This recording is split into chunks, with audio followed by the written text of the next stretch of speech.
this video, we are going to take a look at new time signatures for grade 2 on page 12. As you know, time signatures tells us how many beats we need to have on each measure. The top number tells us the number of beats in a bar, and the bottom number tells us what kind of beats we need. For instance, if your bottom number is 2, we need to have half notes in a bar. If it's number 4, you need to have quarter notes in a bar. And if it's number 8, you need to have 8 notes in a bar. If you take an example of 3/4 time, it means we need 3 crotchet beats in a bar. This means we can add any kind of notes and rest, which adds to the value of 3 crotchet beats on every bar. If you take a look at this chart, we have all the simple time signatures in music. You can also divide them into simple duple, simple triple, and simple quadruple time signatures. So the simple duple time signatures will have 2 beats in a bar with the top number 2, and simple triple time signatures will have 3 beats in a bar with the top number 3, and the quadruple time signatures will have 4 beats in a bar with the top number 4. As the bottom number changes, it gives us what kind of notes we need to have. If your bottom number is 2, it means we need minim beats in a bar. If your bottom number is 4, we need crotchet beats in a bar. And if your bottom number is 8, we need quaver beats in a bar.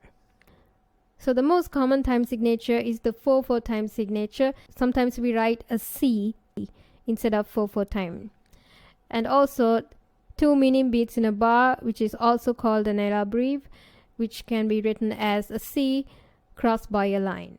So for grade 1, we learned all the time signatures with the number 4 at the bottom, but this time for grade 2, we are going to learn about other time signatures.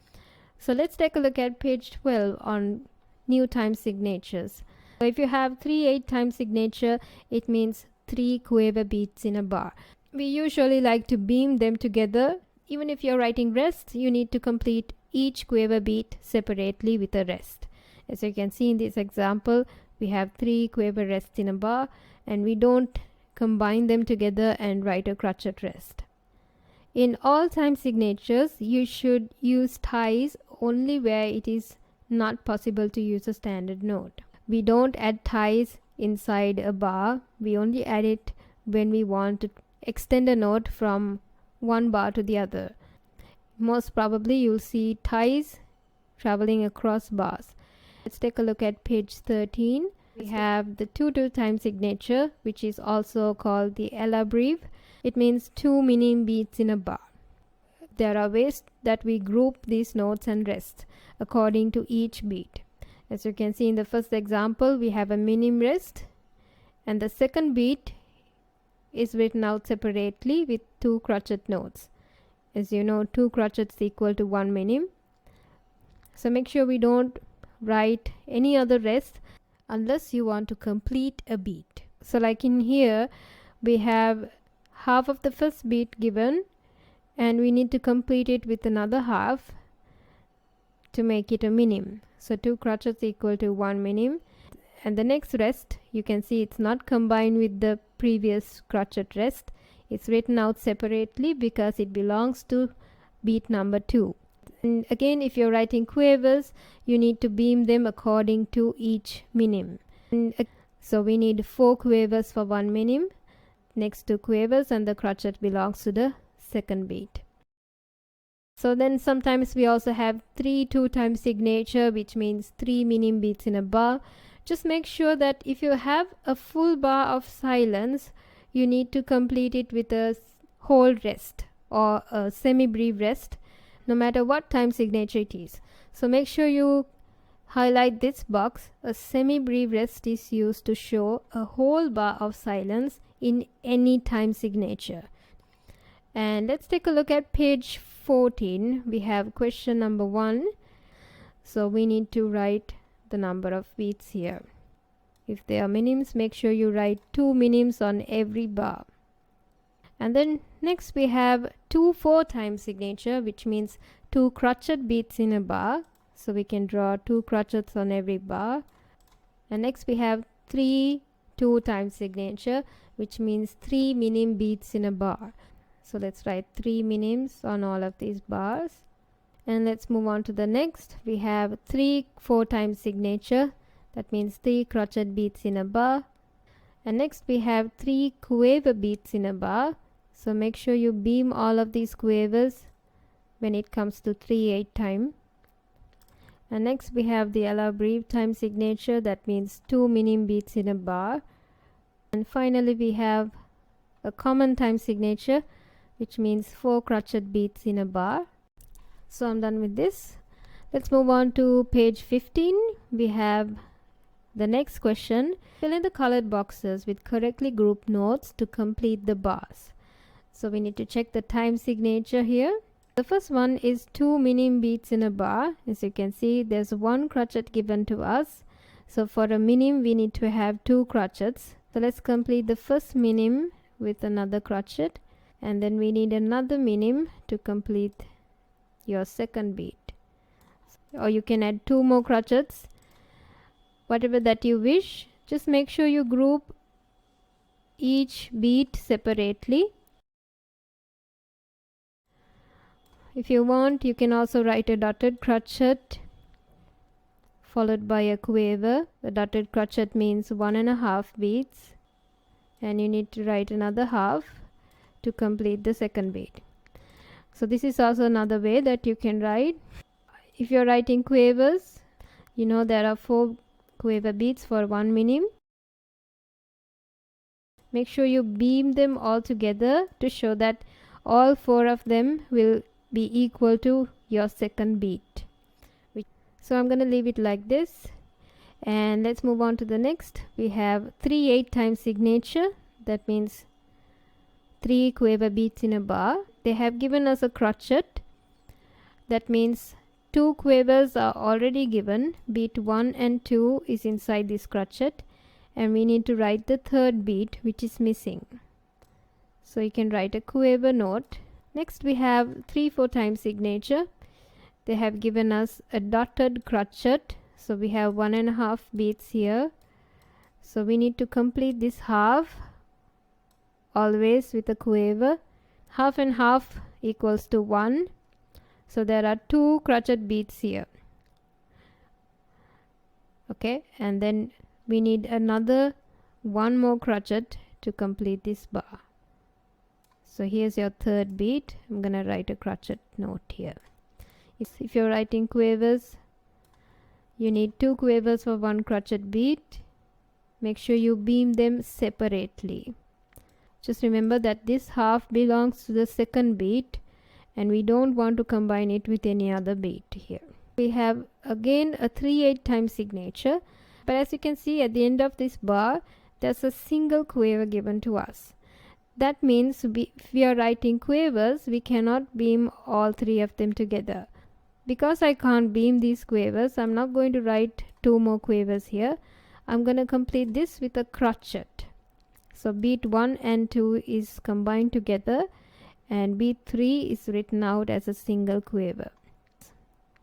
Okay, so you need to be careful and think. So next we have 3 2-time signature. So there's a crochet given out of the first minim, and we need to complete the first minim with another crochet. So there's also a minim given, so I think the third beat is given and my first beat is completed. I only need to add 1 more minim as my second beat. So again we have a single quiver given here, and I cannot combine this if I write 2 more quavers, and if I combine them together like this, it's going to be wrong. Because of that, I'm gonna write a single crochet beat and combine the last 2 beats together. Next we have again 2 minim beats in a bar. 2 crochets make 1 minim, so I completed the second beat with a minim. Next we have a common time signature. So you can see there's 1.5 beats given to us.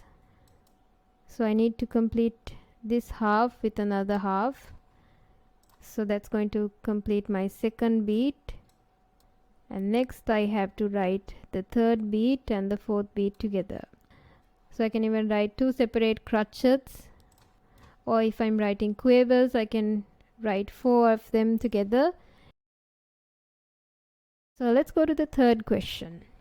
So this time you have to use rests to complete your bars.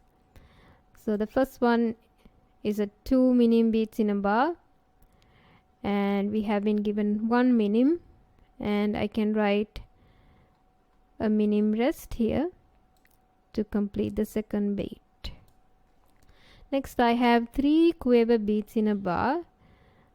You can see first and the second beats are given in this crotchet, so I only need to write the third beat with a quaver rest. Next you have an empty bar. So the moment I see an empty bar, I'm not gonna think much. I just complete this with a whole bar rest or a semi-brief rest. Now this applies for every time signature. So here again I see an empty bar. I can complete that with a semi-brief rest. Then again we have 2 minim beats in a bar, the last question here. They have given us a quarter of the minim. So we need 4 quavers to complete a minim beat. There's only one given, so I'm going to write a quaver rest to complete 2 quavers here. That will make a crotchet, but I need 2 more crotchets to make my first minim beat. So I'm going to add a crotchet rest here. Instead of crowding with too many quaver rests, I'm going to combine these beats wherever I can. So that's the main idea here. And so I'm done completing the first beat. Now I need to complete my second minim. So I can easily write a minim rest here for the second beat. Let's go to the next. We have a quaver beat given, so we need 3 quavers, so I'm going to write a crotchet rest. Next I have a dotted crotchet, so always remember a dotted crotchet is followed by a quaver. So here I have 2 crotchet beats. The dot and the quaver will make my second crotchet, and the third and fourth crotchet beats I'm going to combine them together. Then let's go to the last one. We have 3 minim beats in a bar. They have given us 1 crotchet beat at the end of this bar. So I'm going to work it out from the back end of this bar. So we need 3 minims. Out of the last minim, they have given us a crotchet, which makes half of a minim. So I need to write another crotchet to complete the third minim. Okay, so I'm done with the third beat.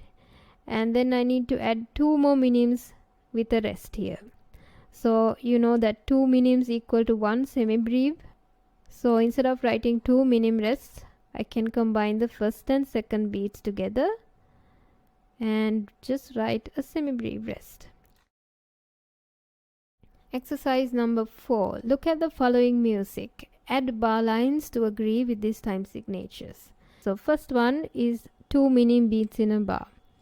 So you know that 2 crotchets equals to 1 minim. So this and this will make your first minim, and the next 2 crotchets will make your second minim. And after that I can draw a bar line. We have another 2 crotchets and a minim rest. So we have 2 minim beats here and another 2 minim notes, and finally we have a semi-brief note which adds up to 2 minims. So you can always double check your question by calculating the last number of beats in your last bar. Okay, next we have 3 minim beats in a bar. So we have a semi-brief and a minim, and then 3 minims here and 3 minims here and here. Actually I think this is a printing mistake. So your last bar should have a semi-brief rest here. Let's take a look at the next one. We have 3 crotchet beats in a bar, and the last one we have 4 crotchet beats in a bar. Okay, let's go to number 5. Write 4 bar rhythms using note and rest values you know. Include at least 3 rests in every rhythm. Let's write the bar lines. We need to have 4 bars. So that means this is bar number 1, 2, 3 and 4. So your time signature is 2 minim beats in a bar. So make sure you write the number of beats on the side if you get confused. And now you can complete each beat with any kind of notes you want. So you can see I've written out a rhythm and I've included 3 rests in my rhythm. So you can clap this and see, and make sure you end with a longer note or a rest, because it makes sense to your ears, like a full stop in a sentence. So you want to always think of writing rhythms as writing a musical sentence. So next we have 3 minim beats in a bar. So you can see I've written out a rhythm here. So you can clap this and see I've included 3 rests. Right, let's move on to the next. We have 3 quaver beats in a bar. If you're writing 3 quaver notes, you need to beam them all together. Okay, so as you can see, I've written out a rhythm. So try and be creative as much as you can. You can write your own rhythms. You don't need to copy this. So the last question, we have 2 4-time signature. That means 2 crotchet beats in a bar. So I'm going to have 4 quavers here. So you can see how I beamed all 4 quavers. So I've written out this rest underneath the beam of these quavers to show that they all belong to the same group. Okay, so I've included 3 rests. So let's go to page 17, your last question, number 6. The following music contains mistakes in the grouping of notes and rests. Write it out correctly. First, let's find out and circle the mistakes.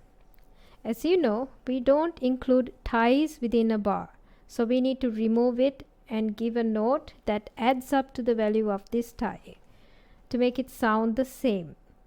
Just remember, there cannot be any changes on the note names, so you need to write the notes exactly where they are, but just correct the groupings that are wrong. Okay? And we can write a minim instead of writing a tie if we add the 2 crotchets. So make sure you write the clef and the time signature as they are. And let's copy the bar lines. And next we have another tie inside this bar. So instead of writing 2 minims and tying them together, now you can add a semi-breve to the value of 2 minims. Now this will be tied with the next crotchet in your next bar. Okay, so there are no other mistakes. So now we can copy the notes as they are. Now you can see I've completed my answer. Let's move on to the next question. Okay, so you need to check the time signature of all of these questions. Here we have the elaborate time signature, which means 2 minim beats in a bar. So you can see in the first bar, we have 2 crotchet rests, which belongs to the first beat of this bar. So instead of crowding the bar with too many rests, we can just simply add a minim rest. Our time signature is 2 minim beats in a bar. So you need to group them properly. And next we have 2 crotchet notes, so we can copy them as they are. Again we have a tied note inside bar 2, so we can remove these ties and add a single note to the value of this tie. We found 3 mistakes, and let's draw the bar lines and copy the answer. So make sure you write the C in between the 4th line and the 2nd line. Okay, so now you can see I've copied this answer and I've included a minim rest here, and instead of the ties I've added a minim note by removing this. But now you can see I have not changed the notes. So if it's an A, you need to write an A note. If it's a B flat, you need to write a B flat. Let's move on to the last 2 questions. I'm going to draw the bar lines and the clef. Let's find out the mistakes first. Your time signature is 3/4 time. So we have a minim and a crotchet on the first bar and a tied note G, and then 3 crotchet beats in the second bar. And then here we have something wrong on the 3rd bar. So we need to remove this tied note and write a single note to the value of this crotchet and the quaver. So we can add a dotted crotchet, and then you have another tied note which travels to the next bar. So make sure you copy the accents and sharps or flats or whatever the markings that's given in your question as they are. And then again on my last bar we have another mistake here. So we have to remove this tied note and make this a dotted crochet, and then I'm gonna write this quiver that is printed and then the last crochet as it is. So I've completed this question, and let's move on to the last question. We have 3/8 time, that means 3 quiver beats in a bar. If there's a rest in your bar, we cannot beam these next two quavers together, so we need to write them as single quavers. But if you have all quavers in one bar, we need to beam them together. And here also the beaming is wrong, so we need to beam them all together. And next we have a tied note here. We need to remove this and add a crochet note. So let's copy the answer. Okay, so I'm done with this. So you can complete up to page 17. That's it for this week, and I'll see you next time.